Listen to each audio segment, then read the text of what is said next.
السلام عليكم ورحمة الله وبركاته. الحمد لله وحده والصلاة والسلام على من لا نبي بعده أما بعد.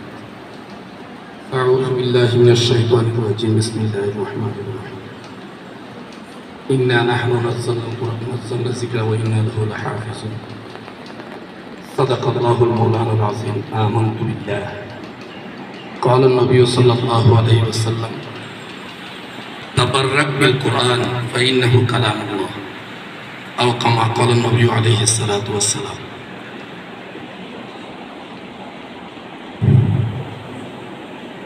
আমি আজকে অনুষ্ঠানে আসার পর একটা জিনিস না বলেই পারতেছি না, কারণ আমাকে সাফি ভাই বারবার অনুরোধ করে অনুষ্ঠানে আসার জন্য। আমার কিন্তু কথা বলার অভ্যাস নাই, আসলে কথা বলতে হয়, এই জন্য আমি আসি না, মুসলমানি কথা। কিন্তু আজকে আসার পর আমার দিল থেকে একটা দোয়া আসতেছে।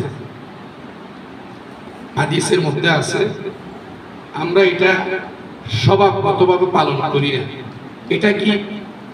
এটা হচ্ছে আমাদের ফকিহুল মিল্লাত জনাব মাওলানা মুফতি আব্দুর রহমান রহমতুল্লাহ আলাইহি এই জিনিসটা করত। এটা কি? হাফেজে কোরআন যারা আছে ওরা হচ্ছে পৃথিবীর সবচেয়ে বড় ব্যক্তিত্ব। হাফেজে কোরআনের যে মান মর্যাদা, আজকে আসিয়া তনজিমুল আফনানে আসিয়া আমি আজকে দেখিয়া আমি মনে মনে মুগ্ধ হয়েছি। আলহামদুলিল্লাহ, এই তনজিমুল আফনানের মতো একটা প্রতিষ্ঠান হওয়ার দরকার ছিল। আমি মনে মনে এবং আল্লাহর দরবারে দোয়া করতেছি, আমার বন্ধুবর্গ জনাব মাওলানা সাইফুল ইসলাম সাইফি সাহেবকে এই যে কোরআনের খেদমতের দ্বারা কোরআনের এই যে একটা হাফেজ কোরআনকে যতটুকু সম্মান দেওয়া দরকার, একটা এই ওনার জন্য স্পেশাল একটা বেঞ্চ, স্পেশাল একটা বিছানা, স্পেশাল একটা মঞ্চ ওদের জন্য করছে আল্লাহ তাআলা। কাল কিয়ামতের ময়দানে আমার বন্ধু মাওলানা সাইফুল ইসলাম সাইফি সাহেবকে এরকম মঞ্চে বসার জন্য আল্লাহ দরবারে দোয়া করতেছে, আল্লাহ তাআলা তৌফিক দান করুন। আল্লাহুম্মা আমিন বলেন। যেহেতু আমি কোনো জায়গায় অনেক জায়গায় অনেক অনুষ্ঠানে গেছিলাম, কিন্তু এর মধ্যে একটা সম্মানিত চেয়ার কোনো এই হাফেজ কোরআনকে দিয়েছে এরকম আমার জানা নেই। অনেক মাহফিলে অনেক অনুষ্ঠানে যাই ওইখানে হাফেজ কোরআন দাঁড়ায় দাঁড়ায় তেলাওয়াত করে। এটা নাকি অত্যন্ত শরীয়ত সম্মত, এটা অত্যন্ত জঘন্য ব্যাপার। আলহামদুলিল্লাহ, আজকে আসার পর দেখতেছি এখানে যিনি হাফেজ কোরআন তুলার মতো ফরিস্টার মতো সুন্দর করে শ্বাস করে আলহামদুলিল্লাহ এখানে আছে। আমি আল্লাহর দরবারে দোয়া করি যেন এই তনজিমুল আপনার সুপার এবং তনজিমারানের সমস্ত আসাতে কেরাম যারা আছে ওদেরকে যেন আল্লাহ তাআলা এই দুনিয়ার মধ্যে বা আখিরাতের মধ্যে এই সম্মান দান করে, এটা আল্লাহর দরবারে দোয়া করতেছি। দ্বিতীয় কথা হচ্ছে, আমি একটা আয়াতে কারিমা তেলাওয়াত করছি আপনাদের সামনে, লম্বা হচ্ছে কথা, আমার কথা বলার ইচ্ছা নেই। ওই আয়াতে কারিমা কি? ওটা হচ্ছে ইন্না নাহনু নাযালনা যিকরা ওয়া ইন্না লাহু লাহাফিজুন। আল্লাহ তাআলা কোরআন শরীফ দুনিয়ার মধ্যে অবতরণ করছে, নাযিল করছে। এটার ধারক বাহক আল্লাহ তাআলা নিজেই নিজের হাতে রেখে দিয়েছেন।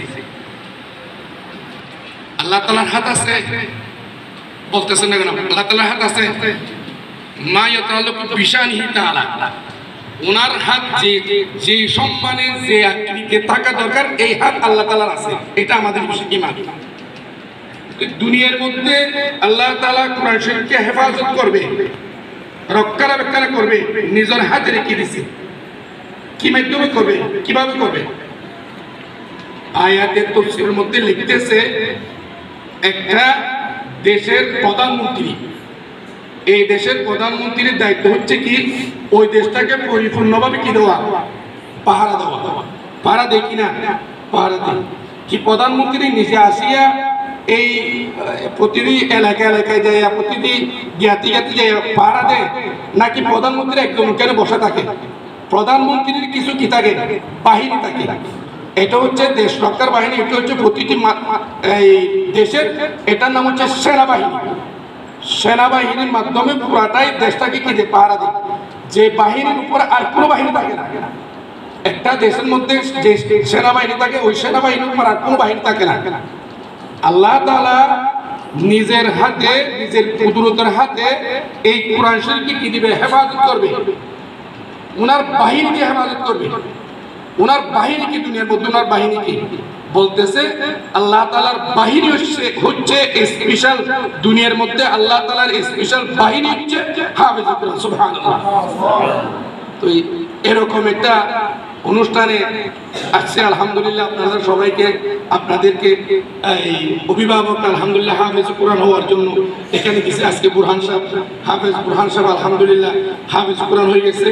আমি চিন্তা করব, আমি আশা করবো ইনশাআল্লাহ আপনারা সবাই যেন নিজের নিজের আত্মীয় স্বজনকে, নিজের মা বাবাকে এবং আপনাদের তনজিমুল আফনানকে এভাবে হাফেজ কোরআন হই, এভাবে সম্মান অর্জন করে যেহেতু দুনিয়ার মধ্যে, এলাকার মধ্যে, পুরা টেকনাফের মধ্যে, পুরা পৃথিবীর মধ্যে কি করে নাম প্রসার করে, এটা আমি আপনাদের সবাই থেকে কিভাবে আশা করি ইনশাআল্লাহ। পারবেন তো ইনশাআল্লাহ? ইনশাআল্লাহ। আমি লম্বা বেশি কথা বলি না, আমি কথা জানিও না, আমার জন্য একটু দোয়া করবেন। আরেকটা কথা বলি, আমার 12 বছর পর আল্লাহর দরবার আমি দোয়া করতাম, সাহেব সাহেবের সাথে শেয়ার করতাম। মানে আমার একটা ছেলে নেই, আমার দুটা মেয়ে হওয়ার পর 12 বছর পর একটা ছেলে হয়েছে আলহামদুলিল্লাহ। 5 বছর 7 মাস চলতেছে ওনার বয়স। আমি